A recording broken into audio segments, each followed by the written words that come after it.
चलिए श्रृंखला को आगे बढ़ाते हुए हम एक नए टॉपिक पर डिस्कशन आज करेंगे। पूरी की पूरी करंट अफेयर्स जो आपकी होगी वो इस पर निर्भर करेगी। ठीक है, क्या टॉपिक है? टॉपिक है अंतर्राष्ट्रीय सम्मेलन। एक अंतर्राष्ट्रीय सम्मेलन है, अभी समय है और पहले है, मतलब international conferences, conventions and initiatives. देखिए स्पेलिंग बड़ी गड़बड़ होगी ना, इनिशिएटिव्स। खैर इतना आप पकड़ लेंगे। मैं ये उम्मीद करता हूँ कि आप जो है बुकलेट लेके बैठे होंगे, बुकलेट को पढ़ भी लिए होंगे, पीडीएफ आ चुकी हुई है, आप मार्केट से बुकलेट ले लिए होंगे, तो आपके लिए आसानी हो जाएगी। मैं तो भाई पढ़ा ही रहा हूँ, लेकिन आपके लिए थोड़ा सा क्या ना कि जो चीज़ मैं कहना चाहूँगा, कभी कभी होता है जब आप नहीं पढ़े रहते हैं ना, तो थोड़ा सा लिंक करने, जैसे एक तो आपके पास बुक है, एक मैं बोल रहा हूँ, एक हमारे पास शॉर्ट नोट्स है। अब आप जो पढ़े हुए हैं इसमें क्या है, एक जो कॉम्बिनेशन बनना चाहिए कि हमारी बातें आप तक जो है आराम से पहुंच जाएं, तो आसानी होता है आपको भी समझने में, पढ़ने में, रिवीजन करने में, और हमारे लिए भी आसानी होता है कि आपके तक जो है पहुंचने में, या इन्फॉर्मेशन को पहुंचाने में।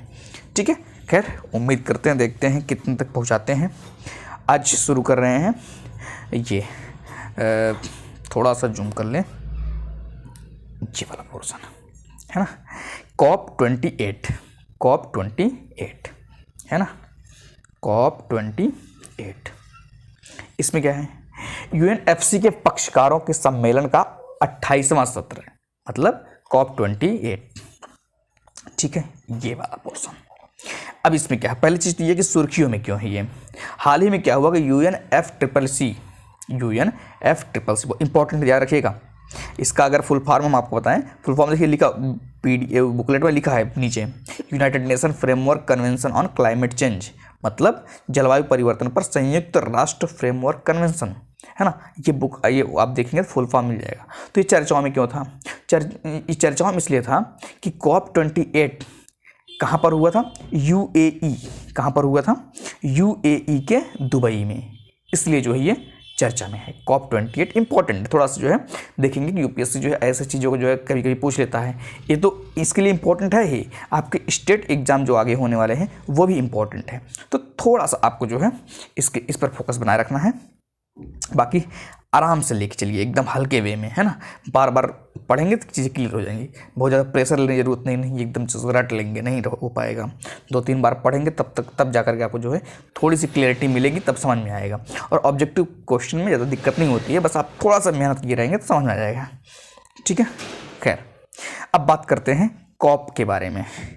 COP के बारे में, कॉन्फ्रेंस ऑफ पार्टीज के बारे में। इसमें क्या है, COP क्या है कि हर वर्ष आयोजित किया जाने वाला एक सम्मेलन है, हर वर्ष। इसलिए भी इम्पोर्टेंट है कि हर वर्ष आयोजित होता है, और इसलिए भी ये इसमें क्वेश्चन अगर बनेगा भी ना तो डिफिकल्ट बनेगा। क्यों? क्योंकि ये हर साल हो रहा है, समझ रहे ना। अब वहाँ पे ये नहीं क्वेश्चन बनाएगा कि ये हर साल मनाया जाता है, या मतलब कभी कभी मनाया 5 साल में, ऐसा कुछ नहीं पूछेगा। क्यों? क्योंकि उनको पता है कि जो थोड़ा सा भी सेंसिटिव होगा उसको ये बात पता होगा कि ये जो है COP है, ये हर साल मनाया जाने वाला सम्मेलन है। तो आपको ये चीज़ आपको थोड़ा सा ध्यान रखना है। COP सम्मेलन के दौरान जलवायु संकट से निपटने के तरीकों पर चर्चा की जाती है। किससे? जलवायु संकट से निपटने के लिए। जलवायु संकट जो आता है, उस संकट से निपटने के जो तरीके क्या क्या हो सकते हैं, क्या क्या इनिशिएटिव लिए जा सकते हैं, क्या क्या जो है साझेदारियों के साथ, मतलब एक साथ सब लोग कुछ निपटने के लिए काम करें, जो जैसे टेम्परेचर वगैरह से रिलेटेड हो, मतलब क्लाइमेट चेंज है ना, क्लाइमेट संकट जो आता है उससे निपटने के लिए कुछ ऐसी दिक्कत होती है, तो वहाँ पर जो है पूरी की पूरी चर्चा होती है। ठीक है, ये तो किसके बारे में बात चल रही है? ये बात चल रही है COP के बारे में कि COP है क्या बेसिकली। अभी कुछ लोग ये नहीं पता हो ना COP का मतलब क्या है, तो COP का मतलब जो आप समझेंगे तो वो इतना ही केवल। ठीक है, खैर COP बैठकों का एक महत्वपूर्ण उद्देश्य क्या है? COP बैठकों का एक महत्वपूर्ण उद्देश्य क्या है? पेरिस समझौते, है ना। पेरिस समझौते 2015 के तहत सदस्य देशों द्वारा प्रस्तुत क्या NDCs, ये इंपॉर्टेंट है, ध्यान रखिएगा। NDCs राष्ट्रीय स्तर पर निर्धारित योगदान की समीक्षा करना, nationally determined contribution, nationally determined, याद रखिएगा। अभी इसके बारे में बहुत अच्छे डिस्कशन होगा क्योंकि इंपॉर्टेंट है ये। और COP28 ये अपने आप में, क्योंकि इंटरनेशनल है ना, जैसे मैंने टॉपिक बताया आपको, अंतर्राष्ट्रीय सम्मेलन है, तो इसलिए आपको जो है थोड़ा सा ध्यान रखें। तो क्या कह रहा है कि ये जो आपका है COP की बैठकों का एक महत्वपूर्ण उद्देश्य क्या होता है? पेरिस समझौता। 2015 पेरिस समझौता भी ध्यान रखिएगा कि कब है 2015, ये भी आपको जो है ईयर याद रखना है। कारण क्या है कि ये देखिए इन्वायरमेंट है, इन्वायरमेंट क्या है कि इसमें जो है जो यूपीएससी प्रीलिम्स का होता है ना, तो उसमें क्या होता है फॉरेस्ट वाले भी देते हैं, है ना, तो फॉरेस्ट वाले देते हैं, इसलिए थोड़ा सा क्वेश्चन का लेवल जो है ना डिफिकल्ट हो जाता है, तो आपको ध्यान रखना है इस चीज़। तो पेरिस समझौता 2015 के तहत किसकी बात हो रही है, किसकी समीक्षा के बाद, एनडीसी मतलब राष्ट्रीय स्तर पर निर्धारित योगदान, क्लियर बात, इसकी समीक्षा की बात होगी, ठीक है। चलिए, इस सम्मेलन में क्या है कि यूएई कंसेंसस नामक समझौते को भी अपनाया गया था, किसका, यूएई कंसेंसस। यूएई मतलब ये तो मैंने आपको अभी फुल फॉर्म बताया कि जब यहाँ पर ये हुआ ही है, यूएई में ही हुआ है, तो उसी से जो है कंसेंसस जो है समझौता की बात हुई है, ठीक है। तो इस सम्मेलन में क्या है, यूएई कंसेंसस के नामक समझौते को भी अपनाया गया है, ठीक है। चलिए, अजरबैजान और ब्राज़ील, ये अजरबैजान और ब्राज़ील है ना, अजरबैजान और ब्राज़ील कम से COP29 ये 2024 और COP30 2025 की मेज़बानी करेंगे, ये भविष्य की बात है, ये भविष्य की बात है। अगर आप स्टेट एग्ज़ाम कोई भी स्टेट एग्ज़ाम देंगे तो हो सकता है मैचिंग के लिए आ जाए, कि मतलब एक तरफ इधर कुछ दे देगा और एक तरफ इधर कुछ दे देगा, अब कहेगा आपसे जो है मैच करने के लिए ऐसे ऐसे, है ना, तो वहाँ पर ये काम कर सकता है कि अजरबैजान मेज़बानी कब करेगा, COP29 की, और ब्राज़ील कब मेज़बानी करेगा, ये करेगा COP30 की, है ना। COP29 कब हो रहा है, 2024, और COP30 कब हो रहा है, 2025। थोड़ा सा इसके बारे में आप जो है मतलब ध्यान रखेंगे, है ना, क्योंकि आगे क्या क्या स्थिति होने वाली है, यहाँ से बहुत कुछ चीज़ें जो है निकल के आएंगे, ठीक है। चलिए, अब हम बात करते हैं COP28 के बारे में। COP28 के जो है मुख्य चीज़ें क्या क्या हैं, है ना, COP28 के प्रमुख आउटकम्स, है ना। आप एकदम बुक पे ध्यान बनाए रखिएगा, एक एक लाइन डिस्कस कर रहा हूँ, और मैं कह रहा हूँ इस चीज़ को कि जब एग्ज़ाम के 10, 15, 20 दिन बचेगा तो इसका एक समरी लेके आ जाऊँगा, तो आपके लिए आसानी हो जाएगा रिवीजन करने के लिए, रहेगा सब यही चीज़ें, कंटेंट सब यही रहेंगे, बस उसको जो है पढ़ाने में जो है थोड़ा सा जो है, क्योंकि अब पता ही नहीं रहेगा तो 1 घंटे 2 घंटे में कन्वर्ट करना फिर दिक्कत हो जाएगी आपके लिए, क्योंकि आप समझ नहीं पाओगे, फिर आपको तुरंत रेटिंग, यहाँ तो रेटिंग देना बढ़िया आपके लिए आसानी होता है ना, कि आप तुरंत बोल दोगे अरे ठीक है स्क्रिप्ट मारो चलो आगे, जबकि नुकसान आपका ही है। खैर, COP28 के प्रमुख आउटकम्स क्या हैं, ये है नेक्स्ट स्लाइड में ना, नेक्स्ट स्लाइड में आ जाते हैं हम इधर, ठीक है। ये वाला पॉइंट, चलिए, जलवायु वित्त जुटाना, देखिए बुकलेट में दिया होगा कि COP28 के प्रमुख स्तंभ, है ना, आप उसमें देखेंगे तो साइड में जो है बना हुआ है जलवायु वित्त जुटाना, मतलब फिक्सिंग क्लाइमेट फाइनेंस, है ना, फिक्सिंग क्लाइमेट फाइनेंस। अब इसमें क्या है, इसकी थोड़ी हम डिटेलिंग करते हैं, है ना, कि प्रमुख आउटकम्स क्या क्या है। देखिए, हानि और क्षति, लॉस एंड डैमेज कोष की शुरुआत, हानि और क्षति कोष की शुरुआत। अब इसमें क्या हुआ कि इस कोष के गठन की घोषणा सर्वप्रथम कब हुई थी, 2022 में। कब हुई थी, 2022 में। L&D कोर्स की शुरुआत कब हुआ था, 2022 में। शर्म अल शेख, कितने लोगों को ये भी नहीं पता होगा कि शर्म अल शेख जो है मिस्र में है। कभी कभी मैचिंग बता रहा हूँ कि जो महत्वपूर्ण जो प्लेस आते हैं ना वो यहाँ से भी आते हैं, तो ध्यान रखिएगा कि जो है कि हानि और क्षति का कोष जो है, इस कोष के गठन की घोषणा सर्वप्रथम 2022 में शर्म अल शेख जो कि मिस्र में है, आयोजित किसमें, COP27 के दौरान की गई थी। ठीक बात है, मतलब COP27 कहाँ पर हुआ था ये भी आपको पता होना चाहिए। शर्म अल शेख में हुआ था, और शर्म अल शेख कहाँ पर है, ये है मिस्र में। ठीक है, शर्म अल शेख कहाँ पर है, ये है मिस्र में, और COP27 2022 में हुआ है, ये भी आपको ध्यान पता होना चाहिए। ठीक है, चलिए आगे चलते हैं। उसके बाद क्या है,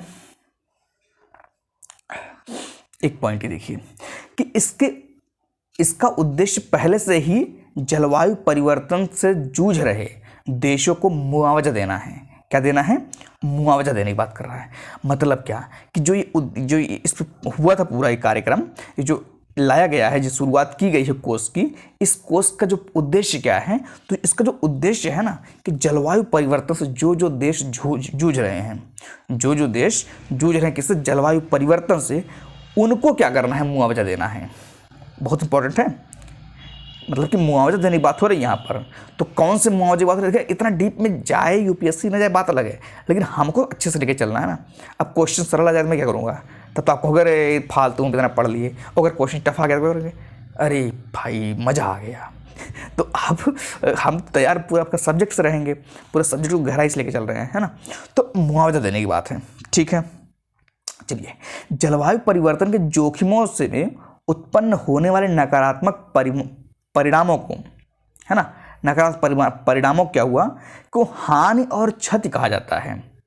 L&D, क्या L&D, ये क्या है, हानि एंड क्षति। ये क्या है कि जलवायु परिवर्तन के ऐसे जोखिमों से उत्पन्न होने वाले नकारात्मक परिणाम, जो प्रॉब्लम्स आती हैं, उन्हें क्या बोलते हैं, L&D कहा जाता है, जिन्हें रोका नहीं जा सकता, जिन्हें रोका नहीं जा सकता।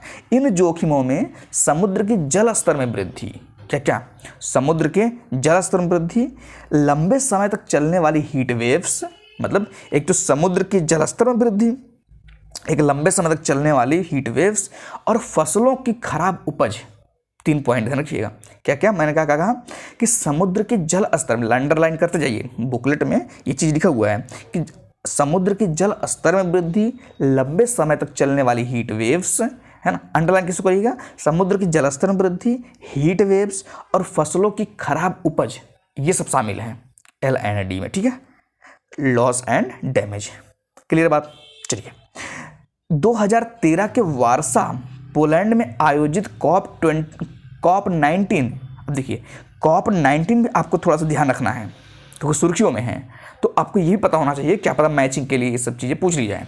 तो क्या कह रहा है कि 2013 में कहाँ पर हुआ था, ये वारसा में। वारसा कहाँ पर है, पोलैंड में। ये भी पता होना चाहिए आपको कि 2013 में जो वारसा में हुआ था, वारसा है कहाँ पर, ये है पोलैंड में, आयोजित COP19 के दौरान L&D के लिए, किसके लिए, L&D के लिए किसका शुरुआत किया गया था, WIM की शुरुआत की गई थी, है ना, WIM की स्थापना की गई। इसका उद्देश्य क्या है, इसका उद्देश्य विकासशील देशों में जलवायु परिवर्तन से संबंधित L&D का समाधान करना है। किससे संबंधित, जलवायु परिवर्तन से, ध्यान रखिएगा, किससे संबंधित है, जलवायु परिवर्तन, है ना, जलवायु परिवर्तन से संबंधित L&D का समाधान की है, ठीक है, L&D का समाधान करने के लिए।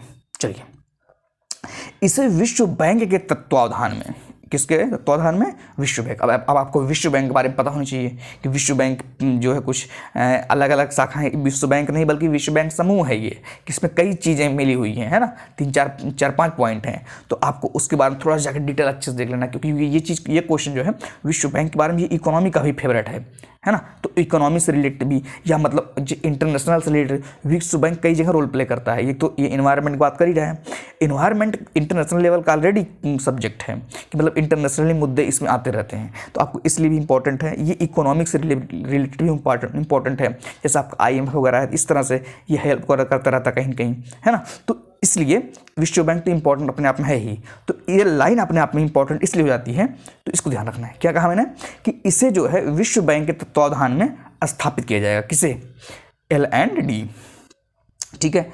विश्व बैंक ने 4 वर्षों की अंतरिम अवधि के लिए वित्तीय मध्यस्थ निधि की मेजबानी की। ये लाइन आपको जो है पूरा का पूरा उसमें मिल जाएगा, ठीक है, ठीक है। उसके बाद कुछ लाइन है, अच्छा हाँ, एक चीज़ ध्यान रखिएगा, ये लाइन मैंने कवर नहीं किया है अपने बुकलेट में, मतलब ये जो स्लाइड है इस पर कवर नहीं किया है, इसमें बुकलेट में आप क्या है कि हालांकि इसका प्रबंधन एक जो है स्वतंत्र सचिवालय करेगा, स्वतंत्र सचिवालय, है ना, मतलब कोई एक किसी का देश का, मतलब ऐसा कोई नहीं है निर्भर रहेगा, वो जो सचिवालय काम करेगा वो क्या होगा, एकदम स्वतंत्र होगा, इंडिपेंडेंट, ठीक है। खैर, UAE, संयुक्त अरब अमीरात, जर्मनी, और कौन, UK मतलब यूनाइटेड किंगडम, और कौन, जापान, ठीक है ना, आदि सहित कई देशों ने इस कोष में धनराशि देने की बात कही है। भाई ये सब अमीर लोग हैं, है ना।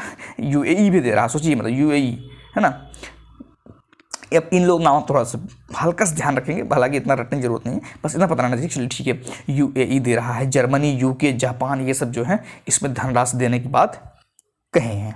ठीक है, अब एक चीज ध्यान रखिएगा कि जलवायु वित्त के तहत, जलवायु वित्त के तहत, किसके, जलवायु वित्त, क्लाइमेट फाइनेंस है ना, इसके तहत क्या है, हरित जलवायु कोष, ये हरित जलवायु कोष, अनुकूलन कोष, ये देखिए कोष का भी, कोष की कैटेगरी यहाँ पर दिख रही है आपको, एक तो हरित जलवायु कोष की बात हो रही है, एक अनुकूलन कोष की बात हो रही है, एक है list developed countries fund, list developed है ना, डेवलप्ड कंट्रीज फंड, और क्या, और है special climate change fund, special climate change fund.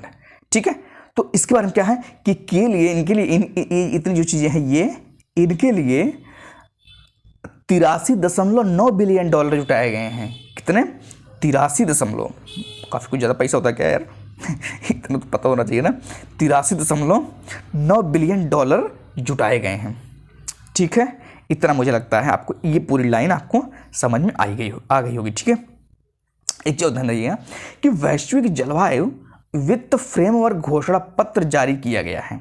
क्या, वैश्विक जलवायु वित्त फ्रेमवर्क घोषणा पत्र ये जारी किया गया है।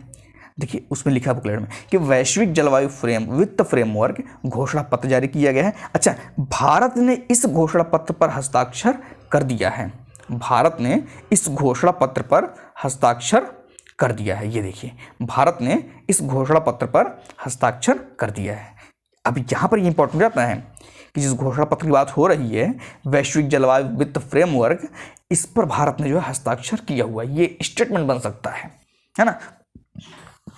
बस इतना थोड़ा सा जो है आपको हल्का सा आइडिया रहना चाहिए। चलिए अब पॉइंट को और आगे बढ़ाते हैं।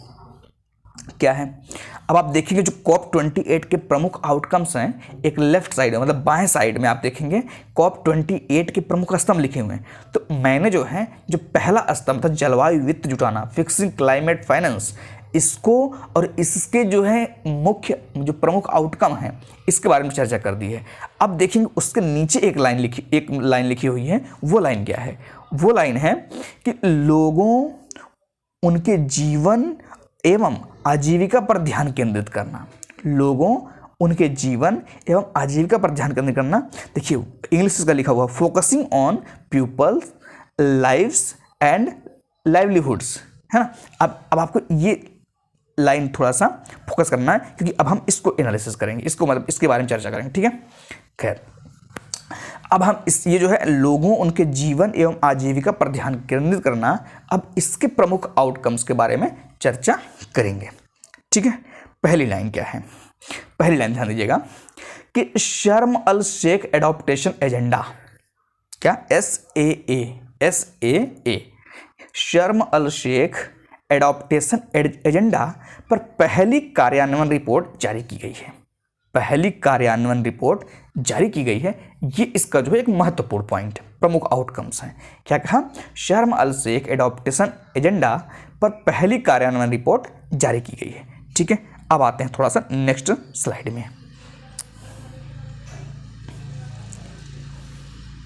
क्या है, चलिए ये पॉइंट, उसके बाद क्या है, COP28, ये COP28 कृषि, खाद्य और जलवायु परिवर्तन पर, कृषि, खाद्य और जलवायु परिवर्तन पर क्या है, संयुक्त अरब अमीरात घोषणा पत्र जारी किया है, संयुक्त अरब अमीरात घोषणा पत्र जारी किया है COP28 पर।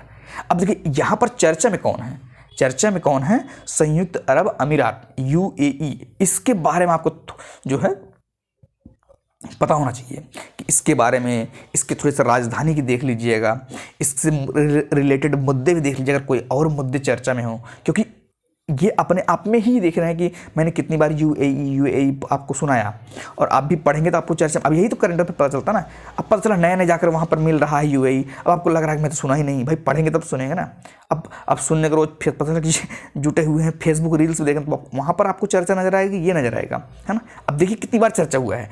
COP28 पर क्या हुआ कृषि, खाद्य और जलवायु पर संयुक्त अरब अमीरात घोषणा पत्र जारी किया गया। अच्छा, एक चीज और ध्यान दीजिएगा कि COP28 जलवायु और स्वास्थ्य पर, अब देखिए एक मैंने क्या बताया था, कृषि, खाद्य और जलवायु, और एक है जलवायु और स्वास्थ्य पर संयुक्त अरब अमीरात घोषणा पत्र। दो चीजें हैं, एक तो कृषि, खाद्य और जलवायु पर संयुक्त अरब अमीरात, और एक कौन सा है, जलवायु और स्वास्थ्य पर संयुक्त अरब अमीरात घोषणा पत्र जारी किए गए। ठीक है, और एक चीज देखिएगा कि इसे UAE, फिर देखिए UAE का है ना, इसे UAE द्वारा विश्व स्वास्थ्य संगठन मतलब WHO है ना, WHO की भागीदारी से जारी किया गया। किसके, एक तो कौन है, UAE है, और एक WHO भी इसमें आ गया है, शामिल हो गया।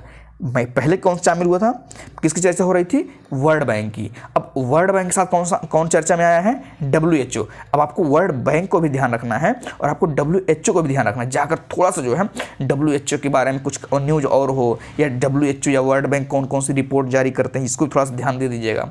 उसके बाद आप जाकर ये भी ध्यान दे दीजिएगा कि इनके प्रमुख कार्य क्या क्या हैं, है ना, या इनके सदस्य देश कौन कौन से हैं। क्वेश्चन ऐसे ही बनेंगे, ऐसा नहीं है क्वेश्चन रैंडम। अब आप सोच रहे हैं कि जो मैं पढ़ा हूँ लाइन बाई लाइन ऐसा आ जाए तब तो बड़ा मजा आ जाए, तब फिर तो हो चुका ना, फिर तो इतना आसान हो जाएगा तो UPSC, पर ऐसा है नहीं। ठीक है, तो मैंने क्या कहा कि इसे संयुक्त अरब अमीरात UAE द्वारा WHO की भागीदारी से जारी किया गया है। देखिए मैं अभी पेपर थोड़ा सा नज़दीक और आने दीजिए, डेट वगैरह, चुनाव वगैरह हो सकता दिक्कत हो, नहीं तो अगर क्लियर रहेगा तो मैं सबका ना एक लिस्ट खुद ही लेके आऊँगा, आप टेंशन तो नहीं लेना है। जो चर्चा में रहेंगे प्रमुख क्षेत्र स्थल हम बनाएंगे, प्रयास करेंगे, अपना मेहनत कर ही सकते हैं। बाकी जो हो पाएगा, कौन सा मैं यहाँ जो है एफिडेविट दे रहा हूँ, है जो हो पाएगा, जो संघर्ष कर रहे हैं अपना। ठीक है, खैर इस पर संयुक्त, एक चीज इंपॉर्टेंट पॉइंट जो ध्यान रखने वाली है कि इस पर संयुक्त राज्य अमेरिका, UK, ब्राजील सहित 120 से अधिक देश हस्ताक्षर किए हैं। अब आपको ये लग रहा होगा मैंने कुछ पॉइंट इसमें लिखा नहीं है, है ना, कारण बस इतना है कि मैंने इसलिए नहीं लिखा, भारत ने हस्ताक्षर नहीं किया है, इसलिए मैंने जो है बहुत इस पर डिटेलिंग नहीं की है। ये बुकलेट में है, बुकलेट बता दे रहा हूँ आपको, लेकिन डिटेलिंग मैंने केवल इसलिए नहीं की कि भारत ने हस्ताक्षर नहीं किया है। तो हो सकता है कि इसको इग्नोर किया जा सके, लेकिन पता ये भी तो होना चाहिए ना कि आपको थोड़ा सा, अगर आपको पढ़ने का मन हो तो डिटेल में जा सकते हैं कि भारत ने हस्ताक्षर नहीं किया है। तो दो वजह हो सकती हैं, एक तो भारत को मतलब इसमें इंटरेस्ट नहीं हो, या UPSC इस वजह से न बनाए पेपर, या तो बना दे कि नहीं भाई ऐसा क्यों है ना, तो कुछ भी संभव है। इसलिए मैं अपना पर्सनल बता रहा हूँ, मैंने डिटेल ज़्यादा इसमें इसीलिए नहीं शामिल किया कि मुझे लगा जब भारत हस्ताक्षर नहीं किया है तो उतना इंपॉर्टेंट ये नहीं होगा। ठीक है, खैर अगर आपको और थोड़ा सा देखना है इसी में दो एक पॉइंट जो है और डिटेल में उम्मीद करता हूँ पढ़ लेंगे, फिर भी मैं 2-4 पॉइंट समझा दे रहा हूँ, तब आगे आते हैं आपको नेक्स्ट पॉइंट पे। देखिए इसी में क्या है, COP28 जलवायु राहत, पुनरुद्धार और शांति पर UAE घोषणा पत्र जारी किया गया। फिर UAE चर्चा में आया। Global goal on adaptation UAE framework पर फॉर ग्लोबल क्लाइमेट रेजिलियंस को अपनाया गया, ये भी आप देख ही रहे हैं। बाकी आप डिटेल कर लीजिए, है ना, अपने हिसाब से जो है पढ़ लीजिए अगर आपको लगे। अब हम नेक्स्ट पॉइंट पाते हैं कि तीसरा पॉइंट जो है कि पूरी समावेशिता के साथ हर पक्ष को शामिल करना। क्या है, हर पक्ष को शामिल करना। मैंने अब देखिए यहाँ से कवर किया टॉपिक को कि COP28, अब प्रमुख आउटकम बात करते हैं। COP28 जेंडर रेस्पॉन्सिव, याद रखिएगा, gender responsive just transition and climate action partnership को लॉन्च किया है। क्या लॉन्च किया है कि gender responsive just transition and climate action partnership को लॉन्च किया है। COP प्रेसिडेंसी और युवा हितधारकों, COP प्रेसिडेंसी और युवा हितधारकों के बीच मौजूद अंतराल को दूर करने के लिए क्या किया गया है, युवा जलवायु चैंपियन, ये युवा जलवायु चैंपियन की नियुक्ति की गई है। ठीक है, तो मुझे लगता है आपको इतनी पॉइंट समझ में आएगी। अब हम बात करते हैं COP28 के में जारी की गई प्रमुख रिपोर्ट्स के बारे में। इसके बारे में थोड़ा सा चर्चा कर लेते हैं ना। इसी में है, मुझे लगा खत्म हो गया स्लाइड। खैर ये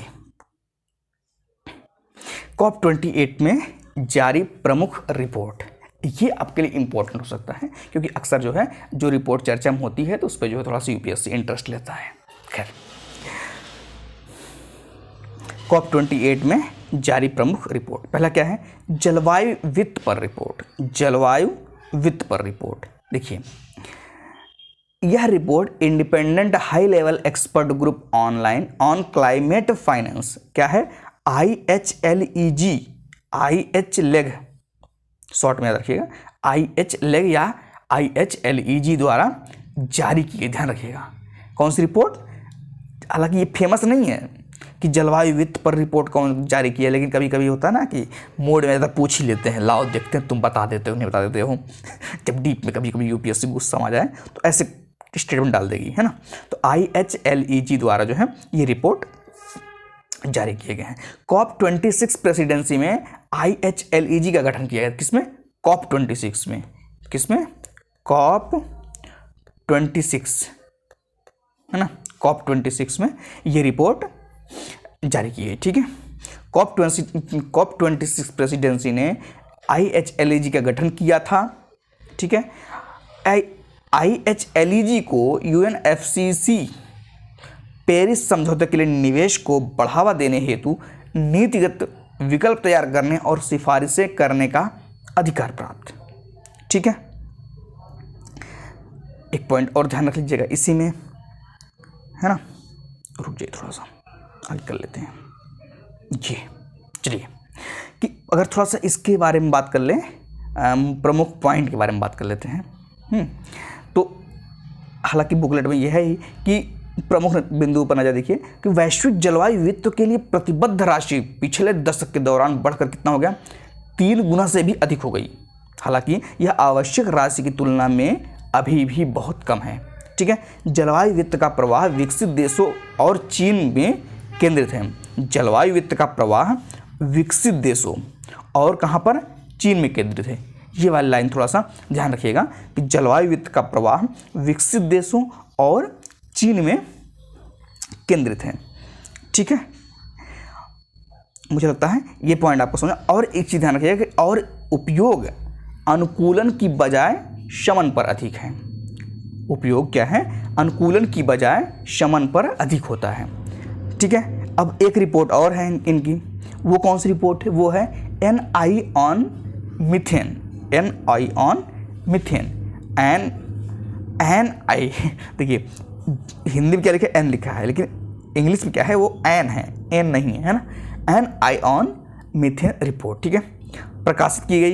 इंटरनेशनल मीथेन एमिशन ऑब्जर्वेटरी, क्या है इसका नाम, IMEO, है ना, IMEO। अब देखिए यह UNEP के तहत काम करती है। किसके तहत, UNEP। अब यहाँ पर ये भी आपके लिए इंपॉर्टेंट हो गया, UNEP, है ना, यहाँ पर जो है UNEP भी इंपॉर्टेंट हो गया। थोड़ा सा जाकर के इसकी कार्यशैली के बारे में देख लीजिएगा, इसके जो स्थापना के बारे में, कब इसकी स्थापना हुई, या कुछ संस्थाओं के साथ इसको पता रहना चाहिए कि इसका ऑर्डर कब है। कभी कभी ऐसा भी क्वेश्चन बन जाते हैं, थोड़ा सा मतलब बस ध्यान दीजिएगा। कुछ प्रमुख संस्थाएं कैसे, जैसे क्या क्या चर्चा में आई कि WHO आ गया, वर्ल्ड बैंक आ गया, UNFCCC तो है ही, मान लीजिए चर्चा में है ही, UNEP भी आ गया चर्चा में, है ना। तो आपको इन सब चीज़ थोड़ा सा जो है फोकस में रखना है, ठीक है। इसके बारे में अगर थोड़ा सा और डिस्कशन कर लें कि इसकी स्थापना 2021 में G20 लीडर्स समिट के दौरान की गई, ठीक है। इस रिपोर्ट के जरिए नीति निर्माताओं को मीथेन उत्सर्जन को ट्रैक कर रहे हैं। किसके, इसके द्वारा देखिए क्या, NI ऑन मीथेन, यहाँ से पकड़ सकते हैं आप कि मीथेन को ट्रैक करना, मतलब NI की बात हो रही है ना, कि मतलब कि मीथेन की रिपोर्ट जो है, मतलब कि उस पर नज़र। तो यहाँ से आप समझ सकते हैं कि ये जो है किसका, उसका उद्देश्य क्या था। तो ये है मीथेन उत्सर्जन को ट्रैक करने और उसकी निगरानी करने के लिए कार्रवाई की एक रूपरेखा प्रदान की जाती है। इससे वे क्या करते हैं, मीथेन के शमन के लिए लक्षित और महत्वाकांक्षी उपायों की योजना बनाने में सक्षम हो पाते हैं, ठीक है। तो मुझे लगता है आपको पूरी चर्चा है ये बात समझ में आई होगी कि मेन पॉइंट क्या क्या निकल के आए हैं। अब थोड़ा सा हम बात करते हैं UNFCCC, CCC 3 बार बोलना पड़ता है ना। चलिए इसमें क्या है, क्या भाई, UNFCCC, बस वैसे भी आपको पता रहना चाहिए, थोड़ा सा इसका फुल फॉर्म पता होना चाहिए। जलवायु परिवर्तन पर संयुक्त राष्ट्र फ्रेमवर्क कन्वेंशन, है ना। चलिए, यह एक अंतर्राष्ट्रीय पर्यावरण संधि है। क्या है? अंतर्राष्ट्रीय पर्यावरण संधि है। पहला पॉइंट, बहुत बड़ी बात नहीं है, आपको ये पता होगा, ऑलरेडी पता होगा। अब अगर नहीं पता होगा तो इतना समझ जाएंगे भाई यूएनएफसी कितना चर्चा हो रही है, अंतर्राष्ट्रीय पर्यावरण संधि है, इसमें आपको डाउट नहीं होगा। लेकिन एक चीज, अब इसका उद्देश्य पहले समझिए। उद्देश्य क्या है?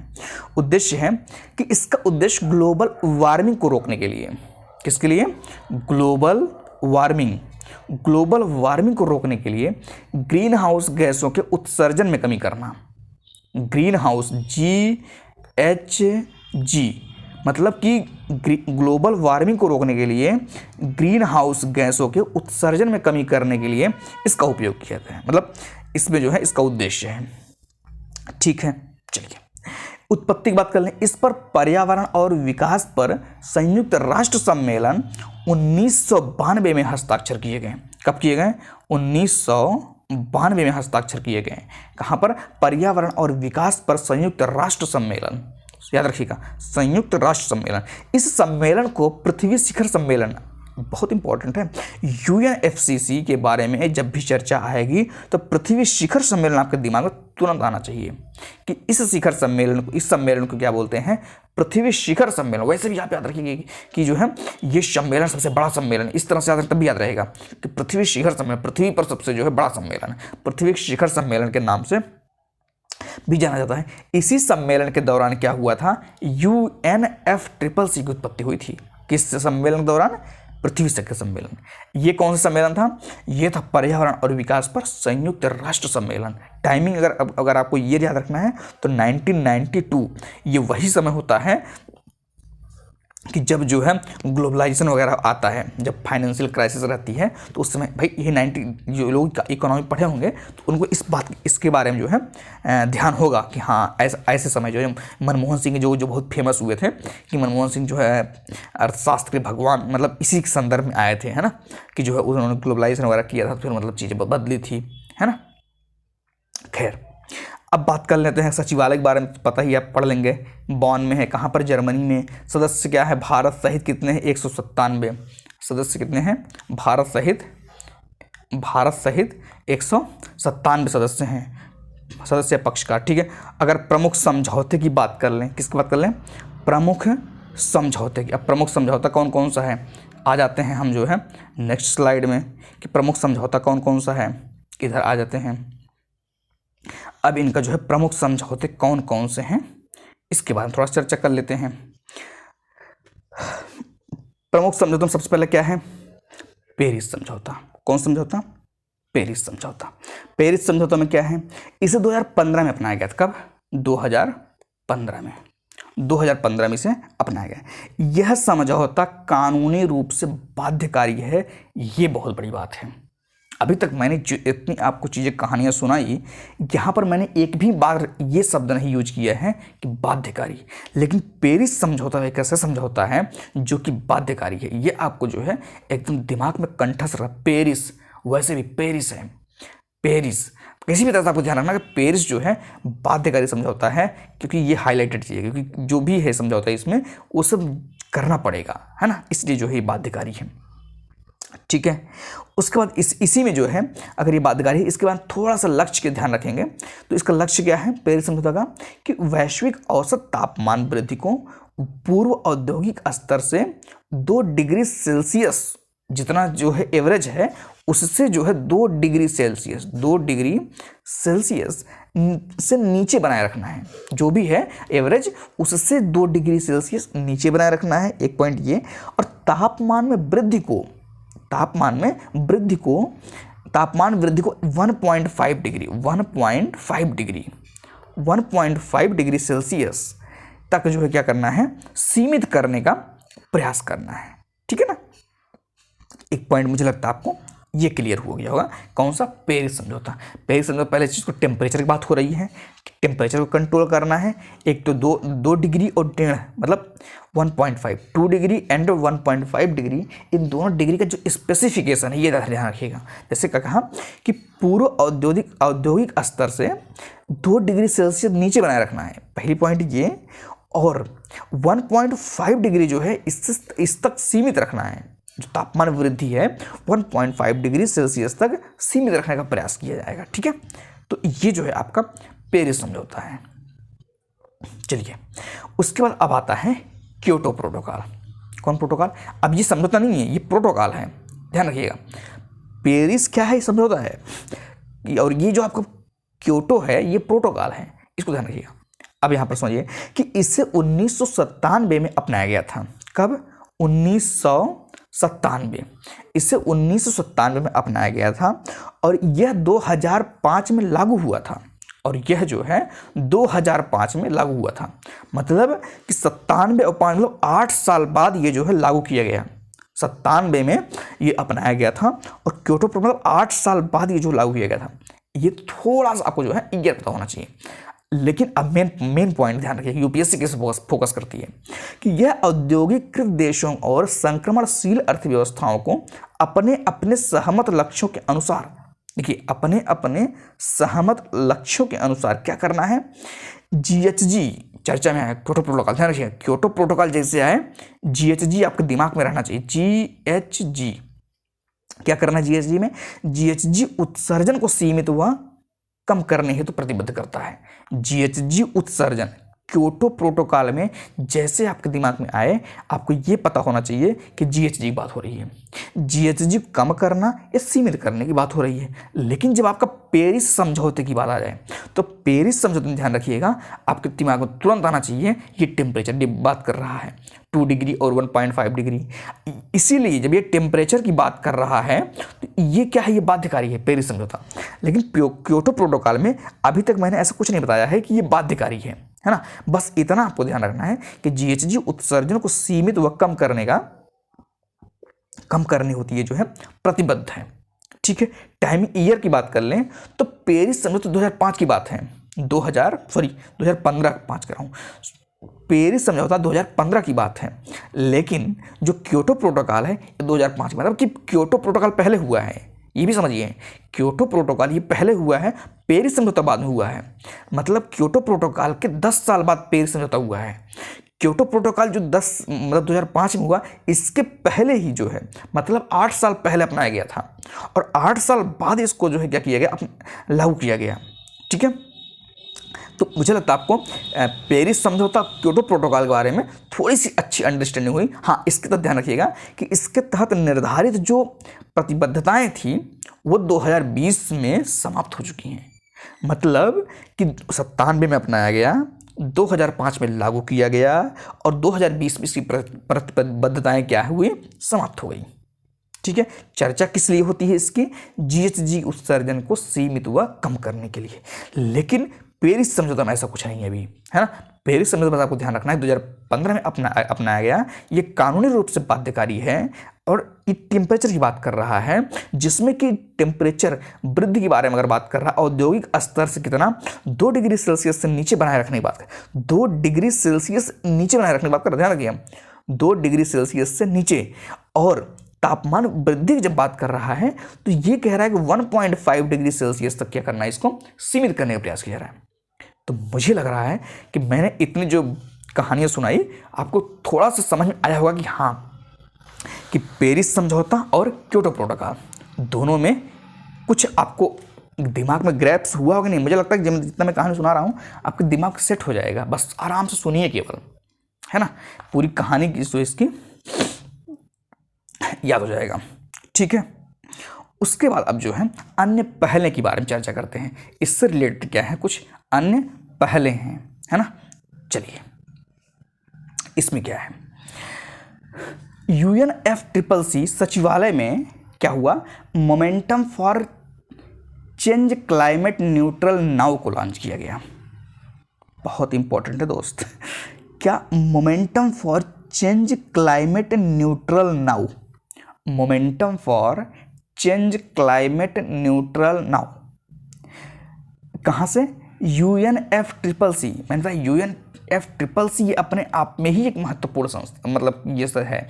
और ये कॉन्फ्रेंस जो है ये इसके सचिवालय से क्या लॉन्च किया गया है, momentum for change climate neutral now. ठीक है, चलिए इस पहल में व्यक्तियों, कंपनियों और सरकारों, किसको व्यक्तियों लिख दे क्या, व्यक्तियों, कंपनियों, अरे यार कौन लाइन उसको अंडरलाइन कर लेना है ना, व्यक्तियों, कंपनियों और सरकारों में 3 चरणों की सहायता से क्लाइमेट